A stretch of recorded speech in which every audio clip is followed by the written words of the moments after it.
What is up, everybody? It's Lo, your host, and the rest of the Vols ATB crew. We've got Brando / Scoops. We've got Drew back, and we have Alex back. He took a little bit of a hiatus dealing with finals, but we are all finally back together again, like it or not. SEC champs, first time since 1995. Brando, how good does it feel? Oh, it felt so good because at first I was kind of confused. Everyone didn't know if it was like that game we needed to win or if it was like I think this game 2 of Arkansas and Vanderbilt ended up being game 1. Tennessee went out there game 1, absolutely crushed it against Georgia. Or no, it was game 2, and then it was game 1 of the Vanderbilt series. We started Thursday, Friday, Saturday. I get that mixed up a lot, but it was really good. And then after that game, it was like watching Vanderbilt, having to cheer for Vanderbilt. That part sucked. But when they hit that walk-off homer and Tennessee became outright SEC champions, felt really, really good. All the merch started dropping. The fan base went crazy. And, we knew this team was special, but to live up to the hype and you have like 7 games left in the season, go out there and get it done already, get that chip off your shoulder, just get ready for tournament play. If you can go out there and win both on your way to Omaha and get to regionals, it'll be a crazy, crazy event. But overall, just happy. We all knew this team had it in them and just happy to see them out there competing and playing. True. You want me to go now? Okay. Yeah, there. Oh, okay. Yeah, I mean, it's already been an unbelievable season. It's finally good to see we have some silverware finally. First SEC title since 95. It's crazy to think that we were predicted to be 3rd, 4th in the East, at the start of the season. And with even a series left, the fact that we're already SEC champs in the regular season, it's good. You can get a lot of your good, top guys like Chase Burns, just have them rested and have them ready for, SEC tournament. But once again, I feel like I say it every week, unbelievable season, unbelievable team, and it's only going to get better. Yeah, kind of to what you just said, Drew. I feel like the problem that we have as Vol fans is we've got that battered ball syndrome where if we have a good season, we obviously think that it was a fluke and then we don't know if we can do it again the next season. So I'm absolutely impressed with the job that the baseball team's done. Been number 1 since March 27th. So we're nearing on 2 months of that. We're also number 1 in ERA with 2.32 runs a game. Number 1 in hits allowed per 9 innings at 6. Number 1 in strikeout to walk ratio at 4.5 to 1. Also number 1 in home runs at 126. I just wanted to get y'all's take on this. I'm going to reopen some closed wounds with the Kentucky series. And I want to get y'all's take on it and see what happened. Just because I didn't know if that was is that a fluke? Did something bad just happen that weekend? Was it just a rough time for us or what? I just want to get y'all's take on it. I mean, off the rip in that series, the weather, it was god awful. In the state of Kentucky, I mean, the weather is just you can't expect it to be good when the Vols travel to Kentucky. It's not football, basketball, or baseball. It's god awful every time we go up there because everyone hates Kentucky. But I mean, it was awful to see. But going out there, you get to win game 3. The first 2 games were muggy. Second game, you had that delay that went into the next day. So trying to get something started game 3, I definitely see it as a fluke. It was a much needed loss and chip on your shoulder for the Tennessee baseball team. They came out the next week in their midweek game and absolutely crushed it. I think it was against Bellamere, getting the job done. I see, you going on like that late in the game and late in the series and late in the season, you need those losses before you get deep. And, went out there against Georgia, won 2 out of 3, got right back right, won the SEC championship. I think it's good for the team. I mean, I think it's a fluke as well. There's a lot of factors that go into with teams like Kentucky, the cold weather especially. But you guys, we have to remember they coal mine over there. So the air is not the best quality. So that's a huge disadvantage that we have compared to a team like Kentucky, who's used to playing that type of weather 24/7. So I think it's a fluke. I mean, we bounced back the next week. And, even good teams like Georgia, they lost to Kentucky on the road as well. So, I mean, I wouldn't worry about it. But, yeah, that coal mining air, that smoke, it's tough. It's tough on the lungs for sure. Oh, yeah. I know that people were trying to talk about how we couldn't hit or whatever because Kentucky's new stadium. And I'm just like, when is this ever going to fucking end, honestly? I think it was a fluke. I agree with you guys. I think it was much needed. Rather have it then than later on down the stretch. But, I mean, the weather, as much as I hate to blame weather and stuff, obviously that's hard I mean, I remember back a long time ago when I was playing sports, and anytime we'd have delay after delay after delay, everyone's like sitting around and eating and shit, and they're like, "Oh, are we playing? Are we not?" So you kind of lose your mindset, even if you try to keep it as much as possible. That kind of just messes with you sometimes, especially when you're the away team. So overall, I'm not too concerned about it. I agree with the other guys as it was a fluke. There's just nothing more I hate than losing to Kentucky in anything. I'm sorry, I had to bring that up because I was hoping y'all would say that. So I'm glad we got a round table agreement that it was. But yeah, I just had to ask because I hate Kentucky. And I mean, if it means we beat their ass in football and basketball every year, I would be more than happy to take a baseball loss any day of the week. That's true. Hey, and I'll be danged if Drew ain't going to remind us that they work in some dang coal mines. I mean, the air quality is really bad there, guys. It's to be like equivalent to like playing in West Virginia. Okay, so I mean, it's a huge disadvantage on our end. Yeah, I mean, it's god awful. I think there was like not even a single fucking stride of wind out there. It was awful. And then trying to go out there and play a second game, like whenever game 2 was going on the first day, like we were rallying late, and then the rain started coming down, and then you have a whole day in the process, like Lo said, kind of rallying back after delays. I guess getting started, like it was just awful. But talking now, like our bats have gotten super, super hot leading into Georgia, and then last night against Belmont, like they were, I think, 2 home runs off of getting the all-time Vol record, like 18 hits, 6 homers. So it's great to see what they're doing now after these kind of, tough games, and dropping one every now and then instead of sweeping everybody like we're accustomed to earlier in the year. It's much needed, and going into the SEC tournament, I think it's going to help us out a lot. For sure. And also, I mean, after kind of switching off of Alex's question, but just touching on last night, I mean, it was senior night, perfect showing, 18-0. What more can you freaking ask for? I think they got 6 home runs last night. Is that correct? Yeah. Yeah. 6 homers, 5 different players hit homers last night. Spreading it around, like you can't get upset with that at all. The guys deserve it. I don't know. We're sitting at 46-7. That just sounds unbelievable to me right Ridiculous. now. Like, golly, that's fantastic. We can't really. I don't really have much more to say. We have a lot to look forward to, I think, and a pretty long season ahead for the baseball team, as long as they keep playing how they're playing. I think it's perfect just because the fact, like last night, Drew Gilbert got him a home run. He's been on a really, really bad dry streak. Seth Stevenson, he came out of nowhere, had 2 of them last night, and he only had 2 in the whole season. So he doubled his total in one game. And then in the end, you had a Christian Scott in the center field making that last out, diving out after you're already up 18-0. That just tells me these guys are like mentally locked in. Even though you're up 18 runs, he literally stretched out for the final out just to make a catch. And, if you're going to go out there every game and put your body on the line like that to go out there and win, I'm more than ready for these guys to go out there and dominate, because I don't think a team is more locked in and more focused and experienced in this team right now. It's the 3rd most runs that we scored all season, the most since Iona. And also, this Belmont team's first place in the Ohio Valley Conference. They're not Iona bad. Like, they're actually a pretty good team. So just to end it off against a pretty decent, non-Power 5 school and just beat their ass 18-0 is just what a perfect way to end senior day, honestly.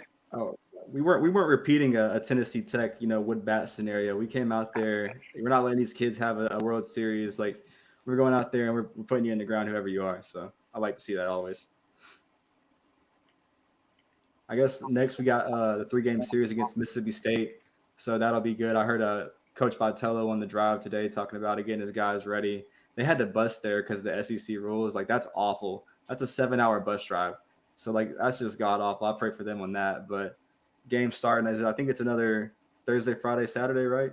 Mm-hmm. So going out there against a Mississippi State team that won a World Series like a couple of years ago, all their guys have been banged up this year, so they're not really hot or the topic or the trending team, but really still a really good baseball team that can hit the ball well. And I think the guys are looking forward a lot more to this one than the Kentucky series, they said. So excited to see what we do and how we close. What rule are you talking about, Brando? So if there's like a certain travel distance between an SEC school, they can't take an airplane there. They can't take a team plane. They have to drive. So for Kentucky, they had to drive all the way to Kentucky. For Mississippi State, they have to bus to Kentucky or Mississippi State. So it's just god awful. Like putting that stress of like 7 hours, we can get it one and done and get there the same day. It's just stupid. I'd understand Kentucky because it's like 3 hours, 3.5 hours, but dude, Mississippi, I mean, my God. Yeah, 7 hours, bro, awful. That's trash. I mean, I don't care how comfy a bus is. Like, it's just a pain in the ass. Literally, a pain in the ass. Yeah. You have terrible dead legs after sitting on a bus for like 3 hours. Like, just putting 7 on you just makes you play bad. Honestly, that's why you have to get down there a day early just to like correct all that by the time the game actually starts. But it doesn't make us play bad because we're not doing that. Nope. So this will be interesting because Mississippi State's lost 9 straight conference games, right? And they're actually battling a spot to like make the SEC tournament. So it's crazy to think that the defending national champs, there's a high possibility that they might not even make their own conference tournament this year, which is unreal to think. So I think there's a lot at stake here. I mean, I'm not going to say we're going to sweep them. I don't think we will. But if we can win 2 out of 3, I'll be thrilled. But honestly, even if we lose this series, I don't care. We won the SEC already, so they can, they can have their parade too, I guess. So I think from a hitting aspect, this team is definitely always going to go out there and be able to hit well and to win a game and definitely win a series. But I think after we saw with Georgia, like Chase Burns, he didn't start, Drew Beam, he didn't start. Ben Joyce got the starting nod. So after they kind of wrap things up, winning the SEC, I think Tennessee's kind of, getting their guys innings, but not starting them, not getting all that stress on them, just getting them ready for the postseason play. It'll be interesting to see coming into Mississippi State if they follow what they did against Georgia, having a guy like Ben Joyce go out there 105 to start the game, or to go put, a starter out there like Doland or, Chase Burns out there late in the game just to get him a few reps, but nothing crazy. Hitting wise, I think we can compete with anybody just because we have the hottest bats. And after Belmont, if they keep it like that, then I don't think anyone can keep up. But pitching wise, if you can, go out there and get it done, we should win the series. But I don't think it's the main focus right now. So for me, I would not even worry about this upcoming series. I mean, you're looking at SEC tournament next week, and then that's next weekend, right? And over. Okay. So I would not stress about really who I'm pitching. I mean, I wouldn't even put any of your good guys out, honestly. And if you do, it's just for like a few reps. Like, that's just me coaching, which obviously I'm not. But I don't know. I wouldn't stress about it. I mean, I always like to win, but this really means nothing. They've already won the SEC regular season. So I would just focus on, I hate to say like looking forward, but they're already there. So you might as well look for it at this point. That's kind of where I'm at. Yeah. It's just crazy to think how good our pitching is. Like, you have Z-Crest out there and Redmond Walsh, like just guys that can come in and still give you like 5-6 solid innings like that, to know you have that bullpen. Going into conference, championship play and conference tournament and in Omaha and regionals, that's going to be key, because if you can't have, if Chase Burns isn't having his game, you can go to your bullpen and probably pitch against anybody. They've done it all season in conference play. So just having that in your back pocket this year has just absolutely been crazy. Hey, speaking of pitchers, are we ever going to get what's his name, Seth Halverson back? So he had that surgery, and then he was on path to rehab, and then he I think like a screw in his arm came loose, and he had to redo his surgery. So he's out for the year. But next year, like that's what I'm saying. It's not just like a 1-year team. I keep talking about the last weeks how we have like the past 3 years having the COVID cancellation, then last year going to Omaha, and then this year we might repeat and go to Omaha again. Like, it's just absolutely crazy, because people are like, oh, Tennessee's gonna dry up eventually. You hear like Arkansas fans or Vanderbilt fans say Tennessee baseball is not gonna always be good, but like, we have a bullpen full of guys that are out here year after year just reloading, and that's the effect of Tony Vitello recruiting. It's just crazy. That's the thing too, is that we still have Chase Burns for 2 more years after this year as well, since he's only a freshman. So God knows how good the kid's gonna be even next year. So Tennessee baseball ain't going anywhere. Fine by me. I tell you, that's absolutely fine by me. We're on the come up in all athletics. I always talk about too, like how if you're really good in baseball, how we have been, and being blessed to go to Omaha twice. It's already like July when you finish up baseball, and then you only have August and the beginning of September 1st, Neyland at night. That's going to be so exciting. Like, I just love that we can have so many sports year round, because I remember we weren't good at these sports, and it made the gap feel like so much longer. But being able to buy into Tennessee baseball like the last 2 years, it's been such a new, like, as a Tennessee fan, such an addition. It's great. I fully agree with that because, I mean, I've admitted it before, but I mean, baseball was never one of my top sports, obviously. So I started watching, like, I guess 2 or 3 seasons ago.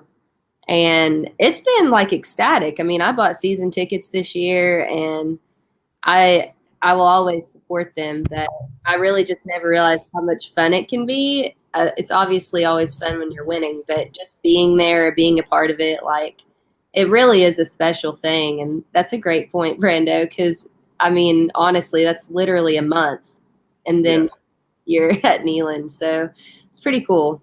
Can't complain. Yeah, we didn't even have a spring game this year, so like the fact it's like that close around kind of blows my mind. But just so hype ready because the energy these boys have, like it represents Tennessee perfectly, and that's all we've ever wanted as a team to live in our energy and play like how we play as fans and how we talk on Twitter and social media. And then they go out there on the diamond and they do it week after week, sweep after sweep. So it's just been a blessing to see. Absolutely. Has anyone got anything else for baseball? Okay, are we going basketball or football next? We're going to hop into the basketball aspect because it's been like a pretty big week. We skipped last week, but got that huge 5-star commitment finally from Julian Phillips. You know, guys, his recruitment's been all over the place. Originally committed to LSU. The Will Wade scenario happened, and then having him come around, everyone thinking he was going to go to Auburn or the G League. He was really silent. The Vols ended up in the end, you know, getting involved there, landing a commitment there. And then they've also got some other 2022, 2023 commitments. But if y'all guys wanted to hop in there and landing a guy like Julian Phillips, who, you know, he turned down an $800,000 G League contract. And we've always talked about Rick Barnes and Tennessee and NIL and not wanting to use it. I think Tennessee reached in their Spire bag and they got it done. So just a really crazy to see from the Vols. Yeah, I mean, that was a huge get. Last 5-star to commit. You know, he's 6'8", 200. From what I've seen on his film, he's great with passing on the move. And even on his weak hand, with his left hand, he's still able to finish and drive to the basket as well. And he's good. He's pretty reliable from shooting from beyond the arc. He kind of reminds me a lot of, Brando, you probably would like this comparison. It's like a major throwback. But Corey Brewer, he kind of reminds me a lot of Corey Brewer, like when you watch him play. And that's not a bad thing, Alex. I'm not going to listen to that. He was great when he played at Florida. All right. So he was a very good basketball player at Florida. You know, I mean, if he could just get in the weight room a little bit, I mean, he's 200 pounds. He's a little scrawny, but, you know, we can build up some muscle a little bit, you know, have a good little diet. I think he could be potentially a 6-man for this team. And I don't see why not. He won't be an immediate impact. The only thing I'm laughing about is that Corey Brewer is just one of the most random players to score 50 in an NBA game. That's what's funny to me.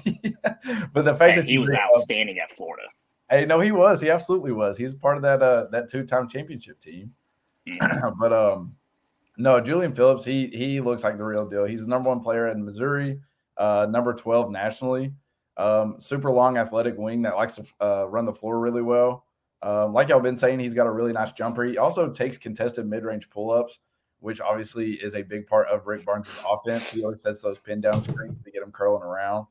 And he also looks like he could be a very good defender if he buys into that system. But again, a lot of people would rather just play offense instead of playing defense, so you never know how that goes.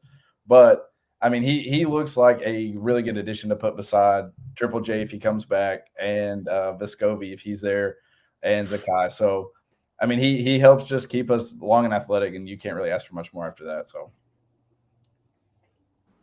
yeah, honestly, I mean, I guess he'll be enrolling in June. I definitely can see him making an immediate impact. I had no idea he turned down $800,000. Oh yeah, like that's pretty wild. I don't know what would possibly sway someone to do that. I mean, I wonder what in the day and age of college football and NIL contracts, you know, being a high school recruit, it's just crazy. I laugh and I get so happy every day when I think about how, you know, Will Wade was so close to freedom and then he wasn't. And now we're blessed with the presence of Julian Phillips. Because this kid, I feel like he can do it all. You know, an absolutely huge pickup. You know, I think Tennessee lacked last year. You never had a big man that you could really pass it to and go get a basket. Like you had your guard play, They got Tennessee really, really far, but all season long, we talked after the Camel injury, Fulkerson never finding himself. You know, we never had a guy who can go get a basket.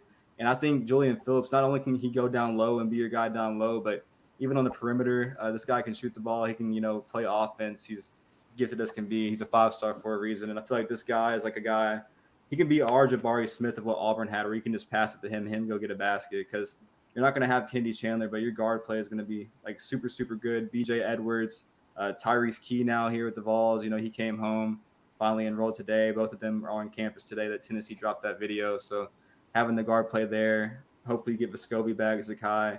You know, if you're going to have multiple threats, I think that's what's going to take Tennessee over the top in the Rick Barnes era, because, you know, it's always been pass it down low to Grant, or, you know, then you finally had the guard play and you finally switched over. Tennessee finally, if they can get a complete team, buy into the defensive Rick Barnes system, like that might be able to put this team over the top. Just get out the first weekend of the tournament, man. I mean, seriously. True. Well, I'm sorry. Like, everyone's thinking about it. Like, No, I mean, it's there. I can't believe you turned down $800,000 to lose in the second round of the NCAA tournament. Man. Just to be a first-round pick. He's definitely – he hasn't even played a game in college basketball. He's probably a top 10 pick easily next year's draft. Oh, yeah, absolutely. Absolutely. I truly don't. I don't know how. I mean, granted, I never had the opportunity to play professionally, but believe it or not, I know that's a surprise. But I don't see how people pass on the opportunity to play in college, because I feel like if you grew up loving a college team, that's kind of like fulfilling your dream to play for them. I don't know. That's just me.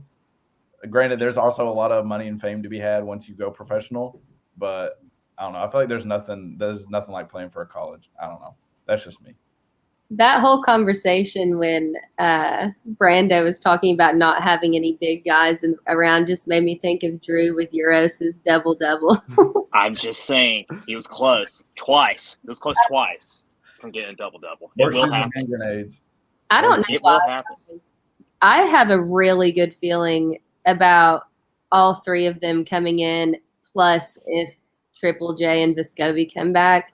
I really have a good feeling about that group. I think that would be an awesome squad. We'll have to see, obviously, but I really think that could be something. The only team that would scare me is Arkansas. They're the only team that I'm kind of terrified of playing next year. Yeah. Arkansas? Yeah. In basketball, yeah, hell yeah. Yeah. Arkansas always just matches up with us well. They are always like our carbon copy, at least as of late. And Musselman's got them playing really well all the time. So, but yeah, I guess also we could talk about first the idea of like Rick Barnes finally buying into NIL, because if you let that guy who's always, you know, you've seen last year and the year before that, whenever NIL has been introduced, all these major coaches have been retiring, and Rick Barnes, he's like determined to get it done. And you know, he hates NIL. He hates the fact that like he's always hated it in the idea. But if he's finally going to be accepting it, and he obviously had to, I think, in my opinion, to land a guy like Julian Phillips, who turned down what he turned down, to finally accept that, like it's already made an impact, I feel like, because I don't know if y'all saw, but we got that 2022 commit from Bronx, Toby Owaka, the guy from Bronx. He was the Gatorade Player of the Year in New York, former AAU teammate of Zakai. And he's like another, I feel like that could be like a major get that more people realize. 19 points average, 14 boards, a guy that's gritty, a guy that can be developed in a system like Rick Barnes. But then you also got the predictions for DJ Jefferson, a 2022 small forward who's been another late bloomer, Cade Phillips, 2023. And then before the show, Tennessee got a rivals prediction for 5-star small forward Justin Edwards in 2023. So like the recruiting, like it's already going from like 180. And I think before Julian Phillips, like Tennessee basketball is like recruiting, it was so quiet in between that and BJ Edwards. To see that, and like all you had to do is change one thing, you know, it might be the kryptonite of what you've always believed in. But if it can kickstart Tennessee and get some guys here, it could be dangerous, not only football, but NIL for basketball too. Well, I mean, if you look at it, I mean, Rick Barnes does not have much longer, and I don't mean that. Yeah, I came across morbid. Shoot. Golly. I mean, like, this is like his last time he's going to be a coach, we assume. I mean, he's not going to get any more contract re-ups, I wouldn't think. I would imagine this will probably. Is it through 2026 right now or 2030? Yeah. Something crazy. So I would imagine, he's kind of finally decided, look, like if I really want to get shit done here, I'm going to have to do this because I think he's really got some phenomenal talent coming in. Like I said, I love that trio of guys coming in immediately. And if we return the guys we're talking about, I really think they can do something pretty special. Of course, we'll just have to wait and see. But I don't know. I feel really good about it for the first time in a while. And I think that he definitely just had to finally buy in and say, screw it. Like, if I'm going to go in, I'm going all in. So, Yeah, give him $2 million. Yeah, whatever. That's why the season tickets for basketball went up to like $1,200. Oh, my God. Dear God. They went up that much? They went up a lot. I'm pretty sure one of my patients said that theirs went up over 50%. Wow. That's fucking I didn't know it ridiculous, was like buddy. that. Yeah. Rick Barnes said, show me the money, I'll show you the players. Yeah. He said, Dr. bring Danny the money. White said, get in my bag. He said, I'll go get them. Don't you worry. Vols picks. Yeah, I don't know. I think if Tennessee can, go out there, repeat, if they can get 2 back-to-back SEC championships in Tennessee basketball, I don't know what the stat is on that, but I probably know it's before I've fucking been born, so way before I've been born. So if you can go out there and do that, even get a Elite Eight appearance, like Infamous, he'll call it raps. Like, I think that's all he wants, but to go already have a prediction for a 2023 5-star, that tells me that Rick Barnes isn't going to be done just after this year. Like, if he does do good, like, he's in it to stay and play this game and try to, like, finish off a strong legacy more than just 1 year. And if that happens, we'll see. We all know how he is come March Madness and all that. But shit, he brought us one of our first SEC championships in a long time. So go out there, do that, get ready for that. It's just crazy. You never know what's going to happen, too. Like the NCAA, they're changing rules every day, every hour, every minute. So it's just absolutely crazy what college sports is coming. You just have to adapt. Who's the one guy I'd love to see Rick Barnes recruit for next year's recruiting class? LeBron's son. Get little Bronny James in there. Can you imagine how sick it'd be to have LeBron over there courtside, Thompson Bowling, fucking wearing orange and white? That'd be so lit.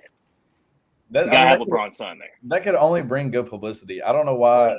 There was that one time when people was like up in arms about it. I was like, do we not remember what happened this year at Vanderbilt with Scottie Pippen and his son? It's not even remotely close to the same thing. We could get like LeBron Nike gear at Tennessee. Like, that'd be so hype. We would have literally every other home game on national television. ESPN doubleheader with Bronny James in college and then the Lakers after. That'd be That's sick. what I'm saying. Okay, I'm actually on that. That's what I'm saying. Think about it. If you're a player, you get your choice of KDs or LeBron's customs. So because Rick Barnes gets KDs for his team because they obviously coach for him. Could you imagine that? I mean, I don't know. That'd be tough. Yeah, and we could rename the Pratt Pavilion to the LeBron James practice facility. I mean, I think it'd go really well with our fan base. Put it on there if it brings it in. I mean, I don't care. I mean, like, any publicity is good publicity. I mean, absolutely. I don't know, man. I don't know. I don't care. Bring me a team that takes me to the Final Four. Take me to the promised land, whatever. Write the check. If it means LeBron has to be there in courtside, I'm all for it. If LeBron's courtside and he's arguing with the refs, we might get some calls finally. So I'm kind of for it. I would literally shelve my LeBron hate for a year if it meant his son came to UT. I've hated LeBron my entire life. I respect that, Drew. I respect that. As a long-time Boston fan, I respect that from you. I would. I mean, who cares?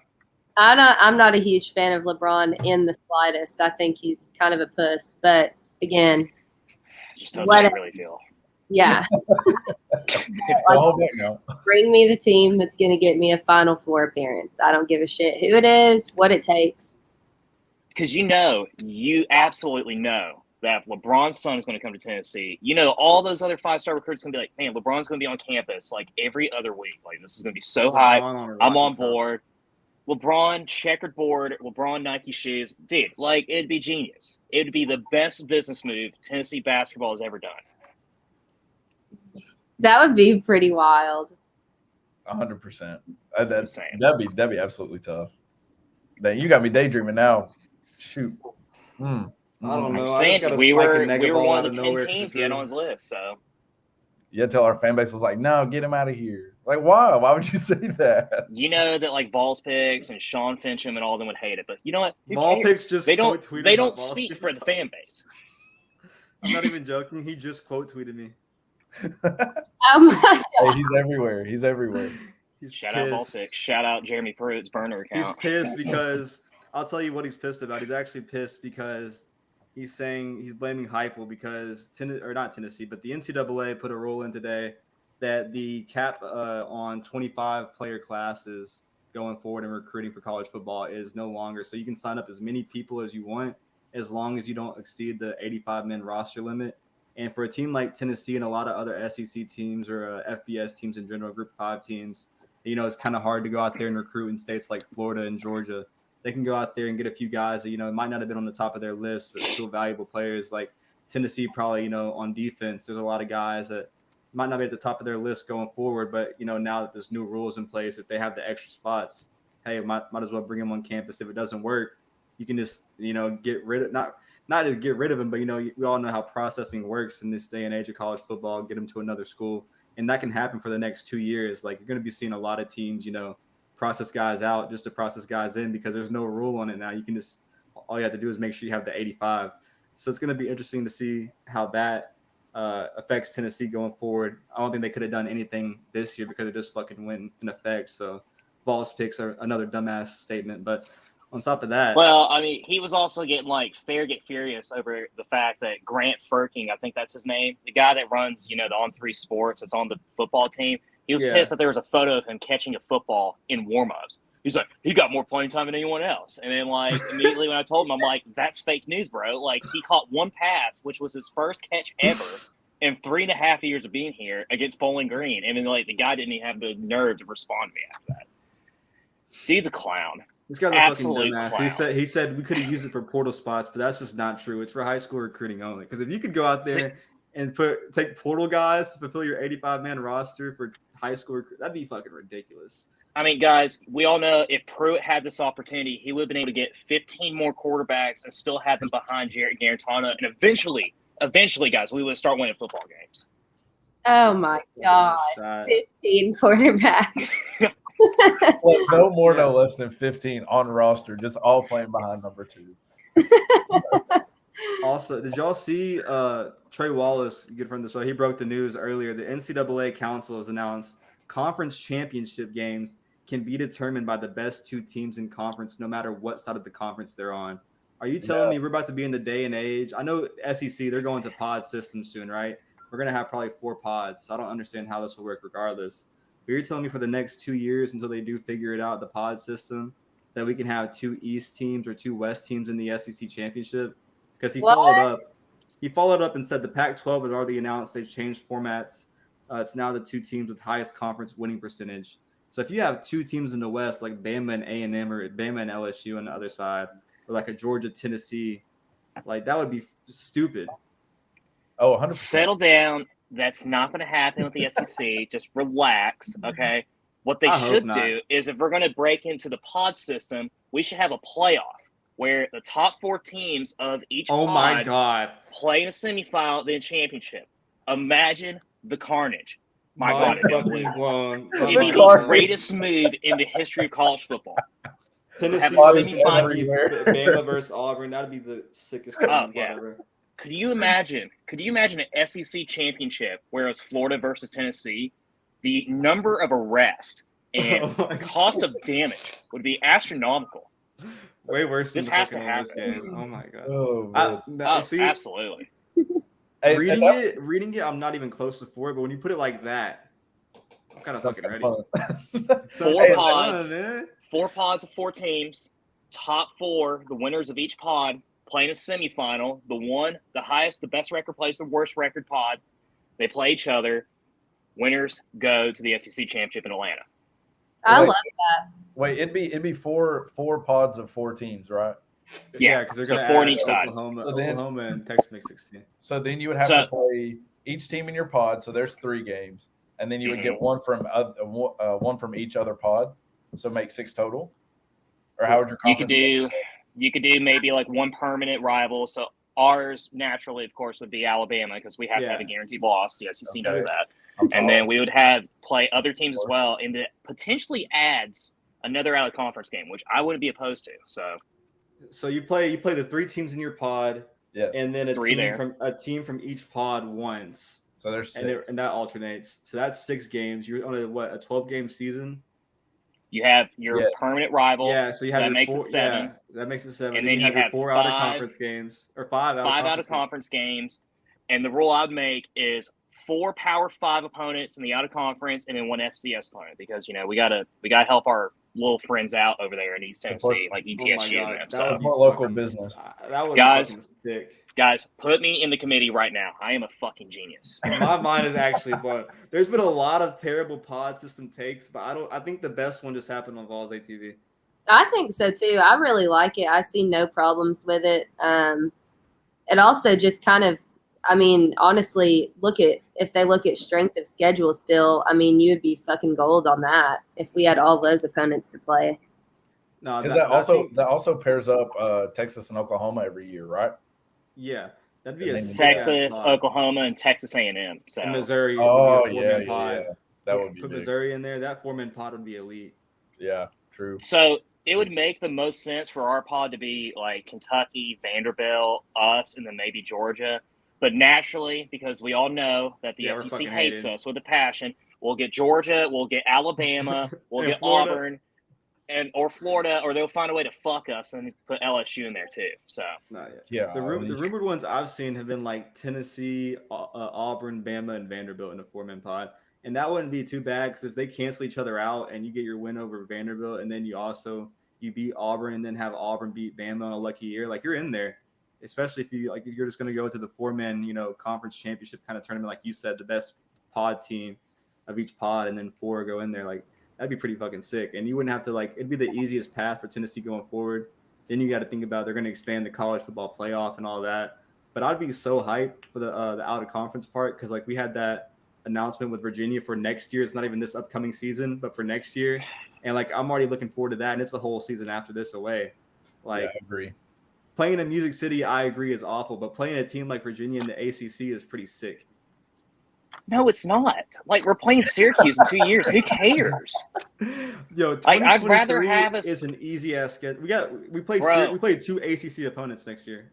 Yeah, I would rather have us go to Provo and play the Mormons. Okay, that'd be much cooler on national television. I mean, we're going to probably play a 4:00 kickoff against Virginia on SEC Network, which would be fine. But it's just, I doubt it's on we need to play. Network.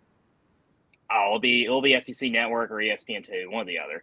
Yeah, probably ESPN. But we need to play better opponents, man. I'm so sick and tired of us playing Bowling Green and Ball State and Virginia.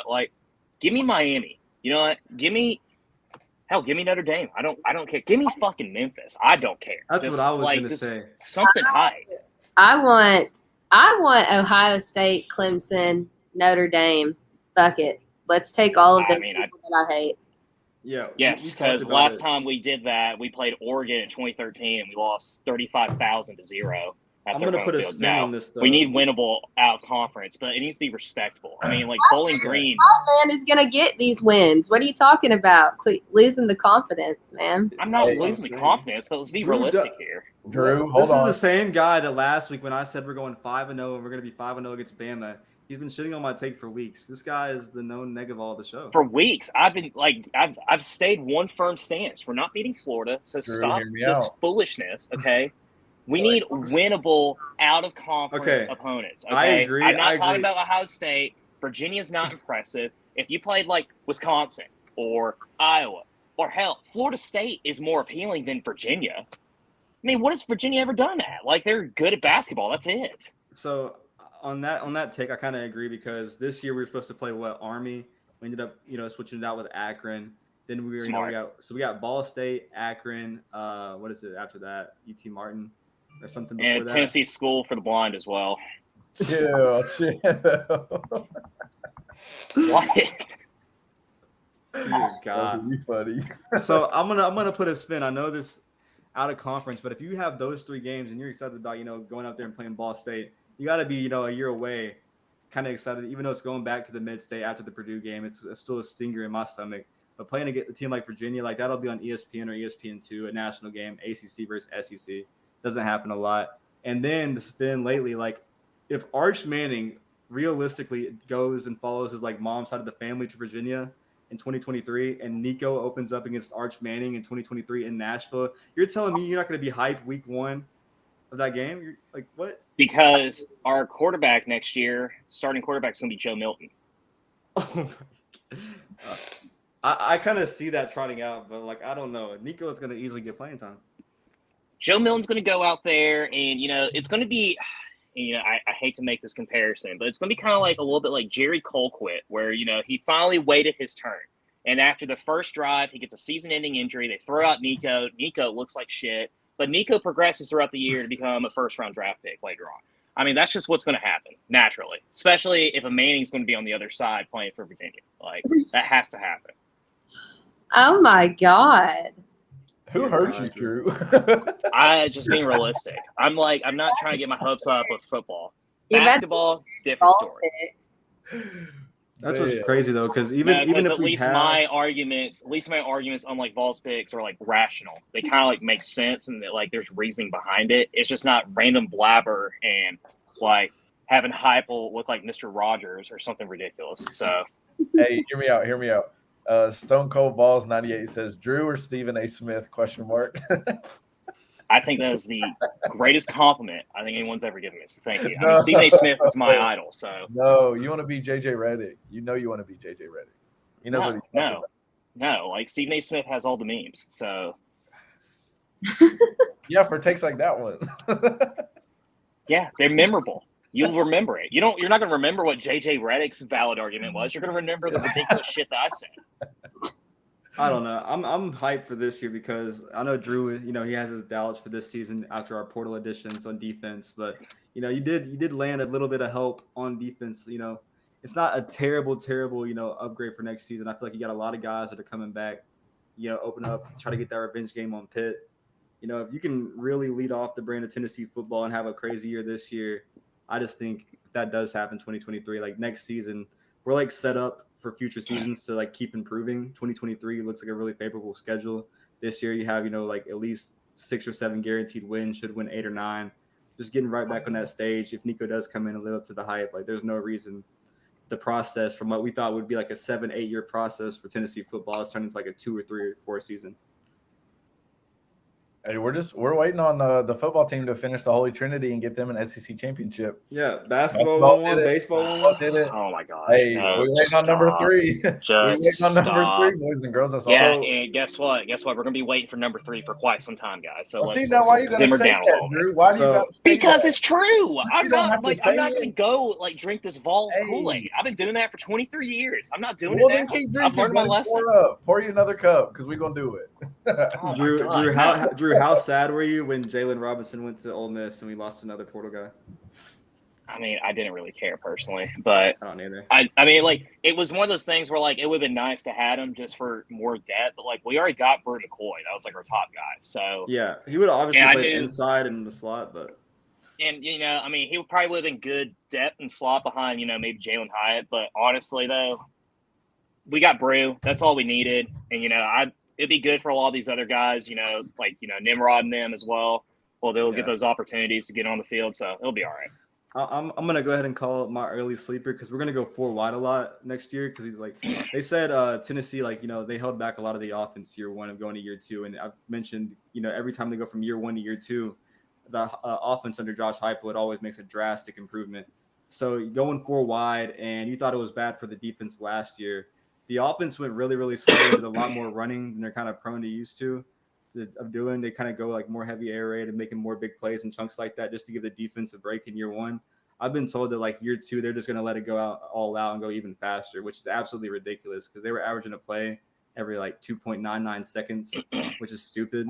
So if they're going to go even faster, and we thought it was bad for the defense now, like I think we just got to prepare that this season's going to be like 45-38, and I'm fine with that. Like beating SEC opponents 45-38, like go out there, have a fucking Big 12 game. But if you're gonna win, it's a W. So I agree. Well, that's where it should be. I don't give a shit. How exciting is it to watch a phenomenal offense? I mean, for the first time in literally forever, like there's really nothing like it. It makes games exciting. It makes me like think we have a chance in the last 5 seconds because we can score in 5 seconds. Like it's honestly kind of incredible. I don't know. I really miss just being in the I formation and watching Garantano throw like 15 yards over someone's head and average 10 points a half. So I really miss that. Guys, we have a YouTube comment from the man Chris Foster, and he's sick of Drew's shit. So. Oh, is he now? What do you got to say, Chris? He said, Guaranteed TV asked Drew 4 years ago, did the Vols baseball as the #1 team and wins a conference title? He'd be like, not in this crappy stadium. And it's damn true. That's probably a quote from Drew's Twitter. I guarantee. Drew 4 years ago be like, we just hired this stupid guy named Tony Vitello. John Curry is awful. We have nothing idea. I totally forgot. All three of you were like, oh my God, this is going to be the greatest coach in the history of Tennessee baseball. Shut the hell up. I am not going to. If we're looking for screenshots from Drew's Twitter, I'm sure DR Vol probably has something similar to that. Yeah. You know what? If it reaches that point, I'd be honored to have DR Vol to go through the time portal and snatch up some tweets I've made from 5 years ago. Oh man.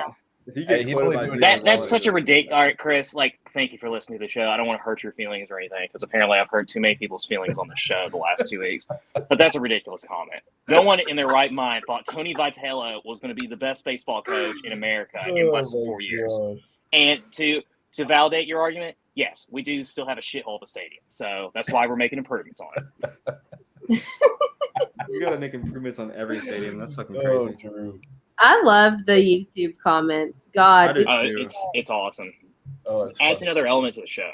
We've got to start promoting that better because I didn't even know that we had a YouTube until about a month and a half ago. Hey, if we could get the Twitter comments up there too, that would be elite. But I don't know if that's even plausible. Yeah, guys. You mean you can that click guy the link. that's been blowing up my feed today? Yeah, it's really crazy in this Gilfish or whatever his name is. Yeah.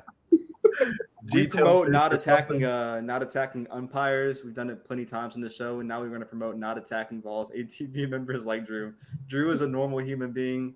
We love Drew, and we're not for the guys. I have feelings, okay? When you tweet mean things, when you comment mean things, it breaks my heart, okay? So let's don't do that. That's not very nice. To be fair, we're supposed to be a Vol family.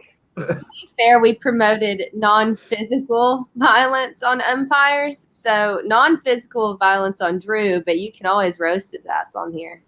Give me the verbal hate. I'm here for it. I'll fire back. I'll take the bait any day of the week, every time. YouTube.com/Around the Block. That's what people probably get stuck on.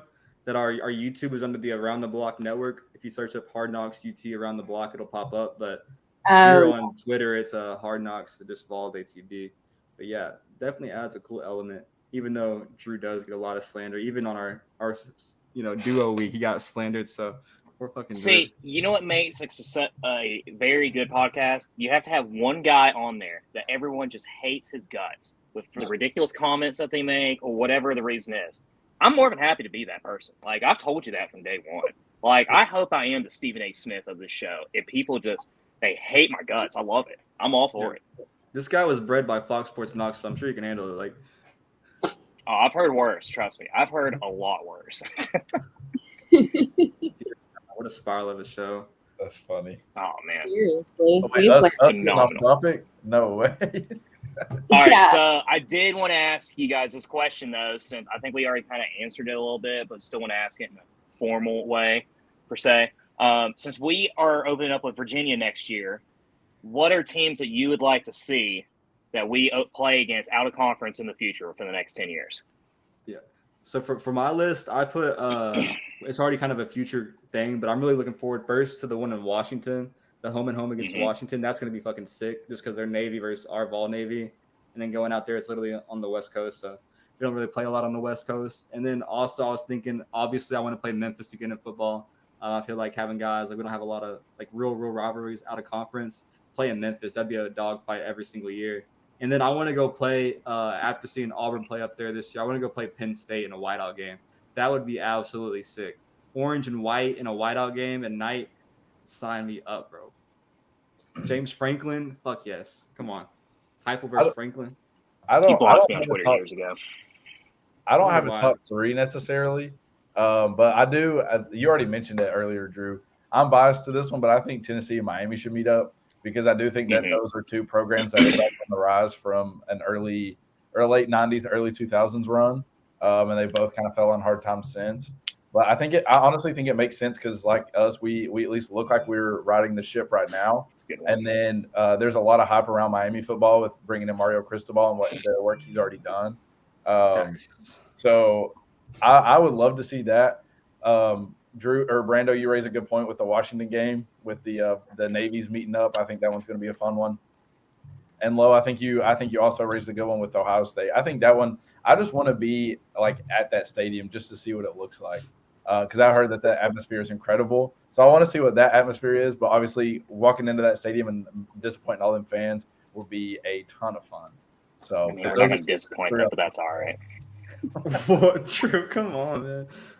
Someone said let's play Notre Dame. Notre Dame. Yes. He also said Clemson, and then Notre Chris. Dame. Chris followed up. He said a UCF home and home, FSU home and home, Clemson home and home, and then Memphis home and home, and then no more Nashville games. No Nashville. No more Nashville games. Do y'all want to go play in the dumb city of Memphis though? No. Do you want to play in the dumb stadium in Nashville? Oh my God! Well, have you seen the renovations they're doing to the bowl? That's fucking crazy. You seen the renovations they're doing to that stadium? That's wild. That's fucking nuts. Because Memphis, I don't know if everyone knows in the crazy fiasco, they're joining the Big 12.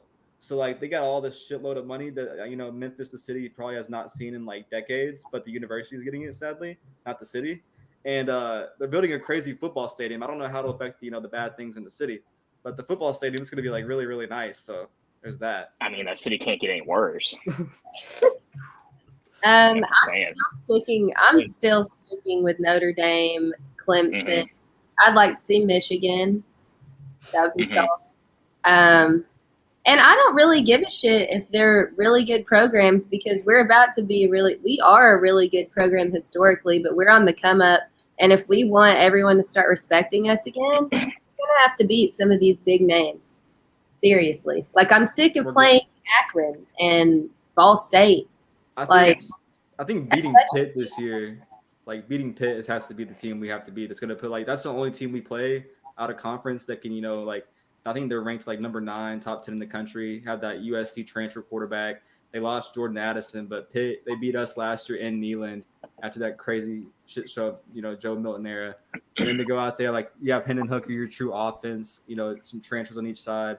There's no reason that you shouldn't go out there and beat that team in Pitt. And if you beat an ACC team, year 2 after you lost to them the first time, that's an exclamation point in itself. That's as big as it's going to get for this team, besides beating Florida at home too, which is going to happen, Drew. So I'm just going to disregard that comment that Brando made. But I do agree, Flo, though. I would love a home and home with Notre Dame. Whoa. Historically, we've actually played them many times. I think we've played them 10 or 12 times in our history. So it'd be awesome to play there again.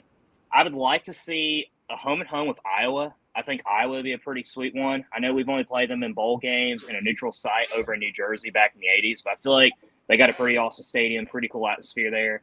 And this one's going to – y'all are going to be surprised at this one, but – I would love a home and home with Arizona State. I feel like that would be sick if we had a home and home with Arizona State and go back to Tempe, Arizona. Arizona State, that would be pretty sick. Yeah. I love their uniforms. Sun Devils, beautiful campus. We won the championship there in '98. I think it would be sick. I think it'd be awesome. Okay. Get rid of this nonsense with Ball State and ETSU and Tennessee Tech and the Wisconsin School of the Deaf. I don't want to play these lousy opponents. Yeah. I want good games, good teams, winnable games, and winnable teams. So Ohio State's not winnable. So a complete curveball before we get back on the teams thing. You mentioned Arizona, and I don't want to lose this thought before I ask Drew. I really wanted to get his opinion on this. Arizona, the Cardinals, they have signed a quarterback by the name of Jarrett Garantano. I wanted to get Drew's thoughts on that. I mean, Nathan Peterman is still in the NFL, so I guess it doesn't matter how god-awful you are in college, you'll have an opportunity regardless. So, I mean, if Nathan Peterman and Matt Sims can get opportunities in the league and Jonathan Crompton, I'm not surprised in the slightest that Jaron Garantano made a practice squad. So, congrats for him. He'll make his firm $25,000 being there for 2 weeks. So, I'm sure that'll be awesome for him. Great experience. But, he'll just be like the rest of us, just working a typical 9-to-5 job somewhere. So, I wish I was working 9 to 5. That'd be nice. Actually, he'd probably be more like us, working 7 a.m. to 6. So, Oh Cincy, man. I would be down with a Cincinnati Yeah. series. We played them not that a while ago, did we? We played them at, was it 2011? I think we played them. way back. That'd be Y'all pretty remember? sick. Wait, y'all remember who the head coach of Cincinnati was when we played him? The wild Butch Jones. It was Oh Butch my God. Jones. It was Stupid The haircut. defensive coordinator Hey. Tim Banks. Derek Dooley ran Butch Jones out of Neyland Stadium by 54-27 or something like that. That was, it's hard to Dear believe that was God. the biggest win in Derek Dooley's tenure. Easily. And then- It was. hey. I mean, like, And then we were like, let's bring that man in here and play some games on our team. Brick by brick, baby. Let's Yeah. fucking go. if Derek Dooley boat racing you, I don't know that you should come coach at that school. guys, we should do a home and home with Purdue. Fuck no. Sure. I mean, I don't want to. Yeah. I met the people of North Indiana, of Purdue fans, and then let me tell you, I never want to meet them again. I never want to see the people that I saw in that stadium when I walked out. Never again. So I have a great story about Purdue fans, and it was the Auburn basketball game. It was that same day. We went to Tommy Trent's over there on Market Square, and apparently there was this wedding reception happening there full of Purdue fans. I don't know why they were in Knoxville in the first place. Really random place to have your wedding at. They were just obnoxious as hell, and I decided with my $3 I had left in my Barstool account that I would bet all my money on Michigan State beating Purdue. They did, and they got so redneck angry that I was talking shit to them that they told us they were originally going to pay for our bill, all of our buddies' bills, but they're like, we don't want to deal with that greasy douchebag of your friend over there talking shit to us the entire time. And I was like, well, you know what? That's what you get for fucking screwing us over in the Music City Championship. So, Well. yeah, they can go to hell. I think Drew needs some counseling for the fact of Warren Burrell and his actions in the Music City. I was gonna say this is a safe space. Let it out, Drew. Let it out. There was there was a lot of moments that have given me PTSD as a Tennessee football fan over the last 10 years. That's one of them. I had 2 traumatic experiences for this fan base. It's crazy, to still have positive energy. We went through Ole Miss and Purdue, and we're still looking forward to the future. I would normal Tennessee fans, us 2 years ago, we would already been down and out. All right, fire the fucking guy, whatever. Down and out? Are you kidding me? No, we went through where we beat LSU in Death Valley, and then Dooley had 17 players on the field for some reason, and then at the Music City Bowl, North Carolina, and I was there. My 12-year-old self was there, freezing my ass off. Saw 15,000 North Carolina players on the field, and they still got to snap the ball and win the game. So we've gone through everything. I mean, if that from Ole Miss and Purdue game, if that made you just stop, then you were never a real fan in the first place. Well, I went through a literal fractured collarbone at Ole Miss and still made it to the game by halftime. So, and watched the shit show, and we still lost, and I'm still fucking excited about it. That show's fucking crazy. No regrets. Wildest game I've ever been to. I agree, easily. Peter. Peter with an underrated thing. Derek Dooley talk on this show should be banned. And you know who it all comes from? You know who it all comes from? The guy himself in the bottom right. That guy right there. Oh, really? Wait, I will say.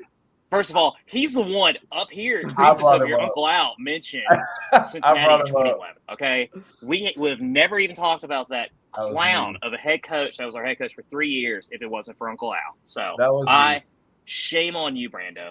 That was me. I apologize. I just thought it was funny. I thought we were all friends here. My apologies. But I agree, Peter. I will say we did have Ohio Vol also on our Twitter chat saying, "What about Oak State Gundy versus Hype?" Oh shit! I think that would be a lot of fun because every time we come up with a coaching search, Mike Gundy's name gets circulated so he can get a pay raise. But I think it would be a lot of fun to play against him and just have two fire of coaches on either side. You never know what Oklahoma State you're going to get because they were complete trash last year, and then they go out there against Caleb Williams in Oklahoma, win that rivalry game. They shocked the world.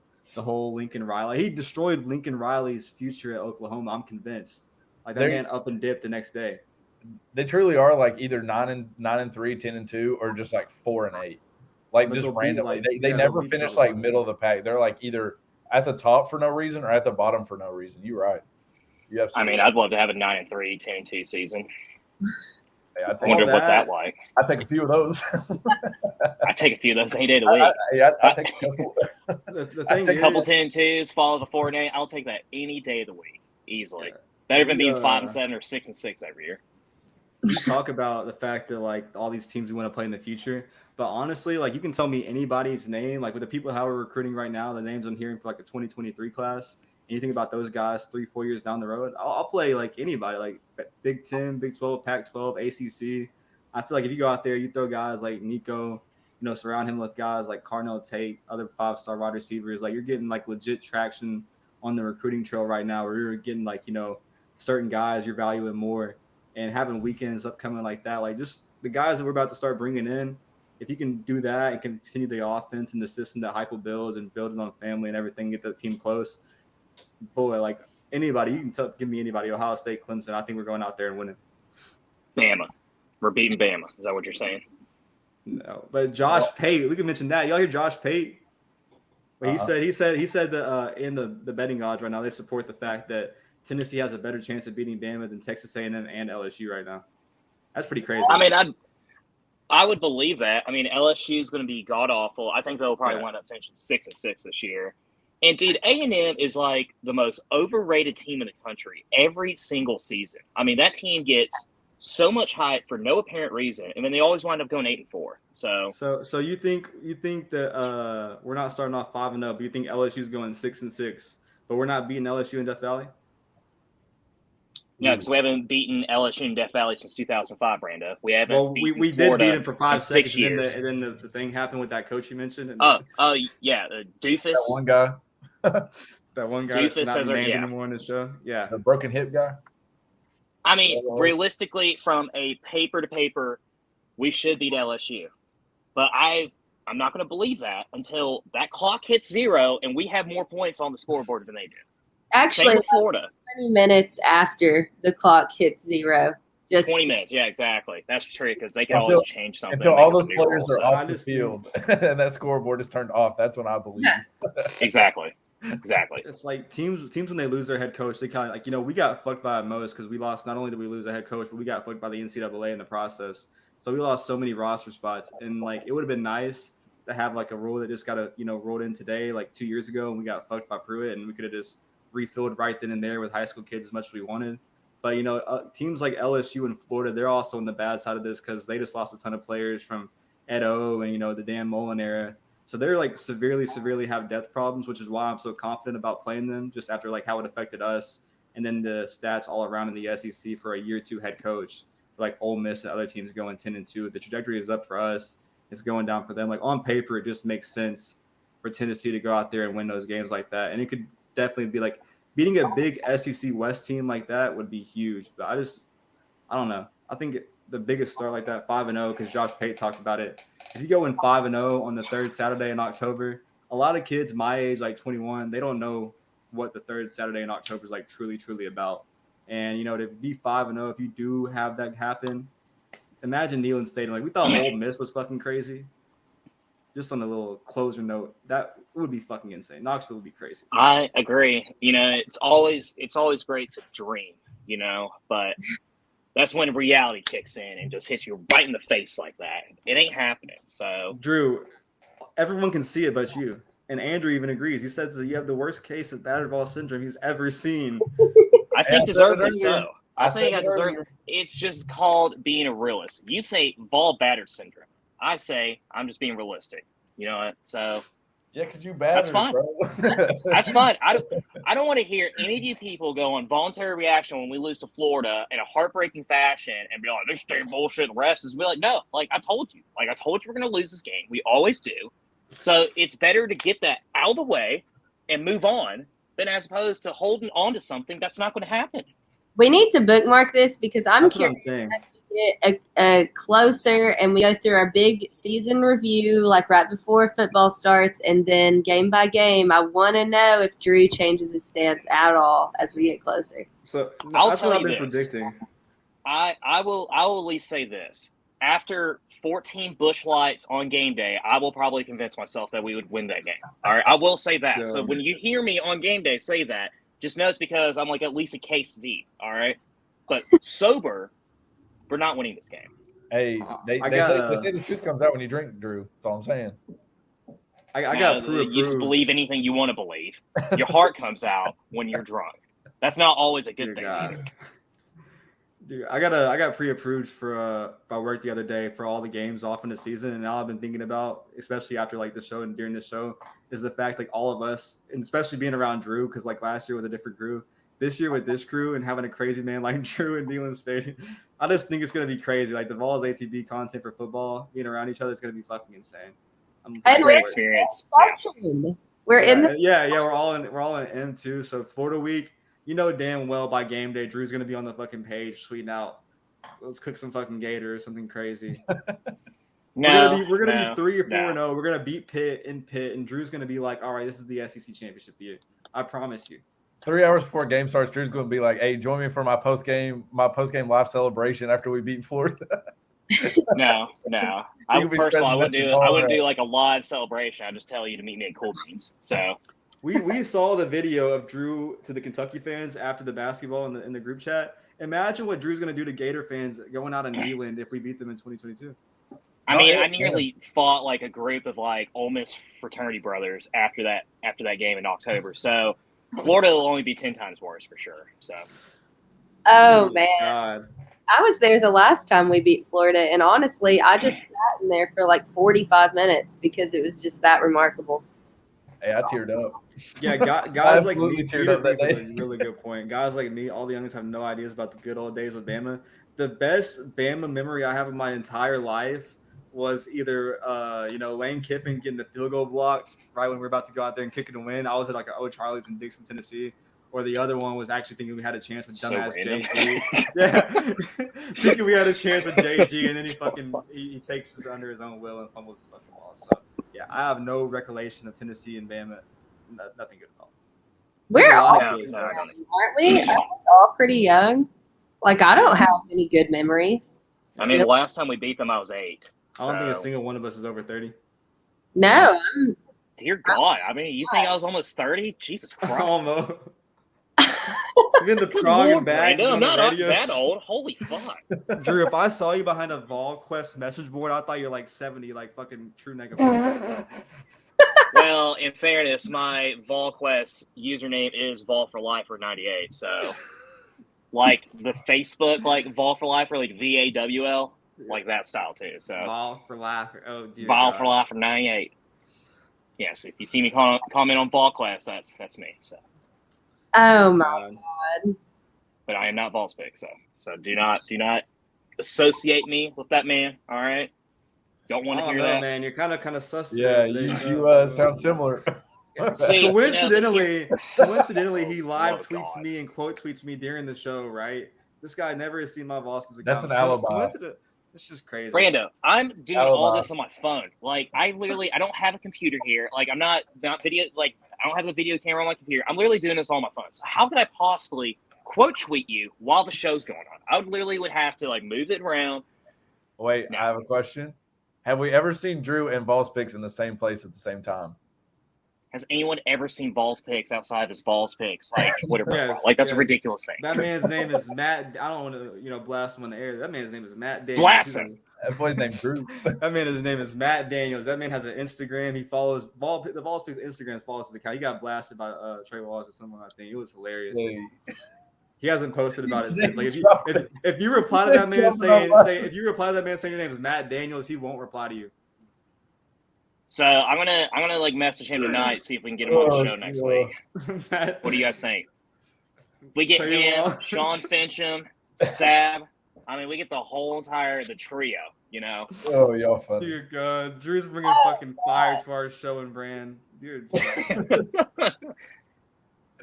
Nah, we were gonna have.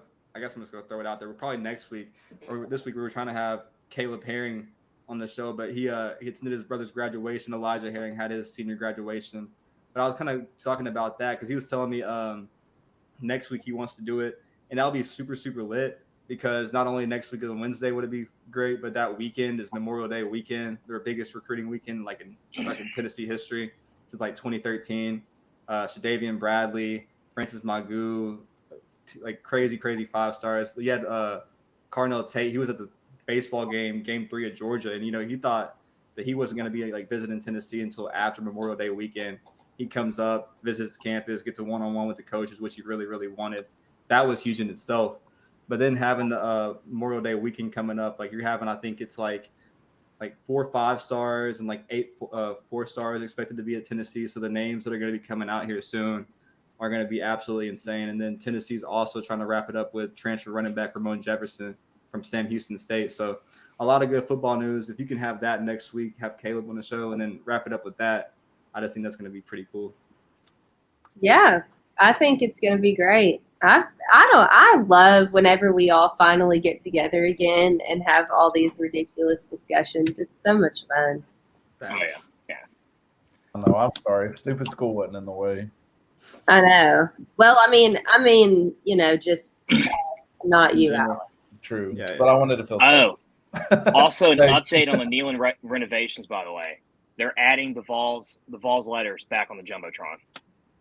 I heard our Jumbotron, the one that's already there, is getting a new screen as well. So we're not only getting one. It's gonna look exactly like the one that's on the other side of the end zone. So that's pretty fucking sick. Like Neyland's Wait, supposed to be popping. We have 2 now? Yeah, so we're already getting they're a building second one over in that. Yeah, we're already getting Well, a second because one. I have to turn around to look at it. Yeah, and then the one you turn around to already is going to be even bigger and better now. Oh my God, that's awesome. Yeah, it's going to be sick.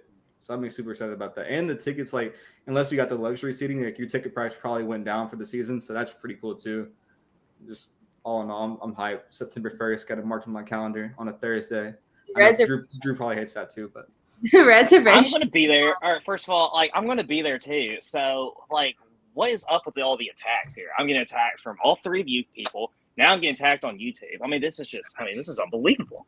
You know what? I want a reservation for them to deliver me beer so I don't have to stand and miss 2 quarters. I request that we start a fundraiser so that way all 4 of us can be at the bar that they're building up on the upper deck on the other side for the season opener. Aspire, if you're listening, or Ronnie, if you're listening, Ronnie, whoever the fuck wants to do Aspire, please, Ronnie, help us. Get us some on the field Vols ATB game passes so we can do the fucking most. That'd be not lit. on the field. No, I want to be at the bar. I want to be at the bar on the other side. So if we're on the sideline, they have the underground new bar, and then they have the one on top too. Like you can go anywhere. Like imagine, I bet you ESPN and SEC Network when they do their behind the scene reporter stuff.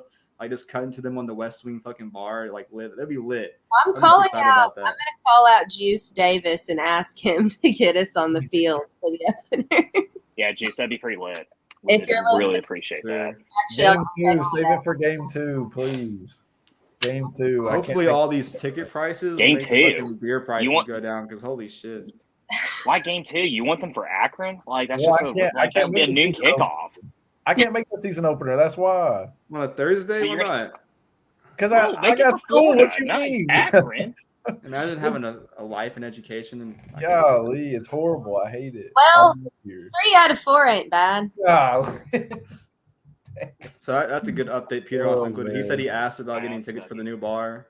Only season tickets are allowed, but they said they might release tickets close to game day. That's pretty good because I've been seeing a lot of Vivid Seats and other companies already try to throw out tickets out there for $20-$30, and I'm I'm waiting until season game tickets come out from Tennessee themselves because I'm not trying to get scammed. But if they do include tickets, I don't know how that'll be included because now you have all these new sections. You're gonna go on Vivid Seats and see one for $56, and then the other ones will be $500 to sit in fucking VIP. It's just gonna be stupid. But I'm all for it, honestly. I'm for it too. I don't care. I can't imagine. I would love to sit in VIP a couple times, and yeah, I probably could if I sold a couple of my tickets in M, and then whenever. I'm gonna. Think about how awesome it'd be to sit at that bar in the upper deck. You got the Jumbotron right there behind you, right, which is gonna be sick. These shots of Jägermeister and all that good stuff on the bar as well. It's gonna be so lit. They're gonna have to carry me out, especially if we win. Yeah. Especially if we win. We're winning every game. They'll definitely escort me after the Florida game. That's for sure. See, he's already bought in. You hear that? He's already saying he's going to get extra. I'm bought in because I know that we're going to lose. So I'm going to probably get redneck angry, pal pissed off, Maynardville mad, that type of mad. So I'm ready. Just not the ready that you think I'm in. So I feel like Anthony Richardson, he's like the complete opposite of Joe Milton because Joe Milton will literally throw it in the stands. But I don't even know if Anthony Richardson can hit a receiver in general. I don't know. We lost a football game one time when Kentucky had a wide receiver at quarterback, so I don't think that necessarily matters either. So, but who is the head coach? Never mind. We're not gonna talk about that. who's head coach? Chill out.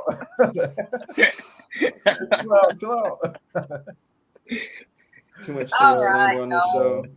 I've got to hop off of here. Do we have anything else to talk about?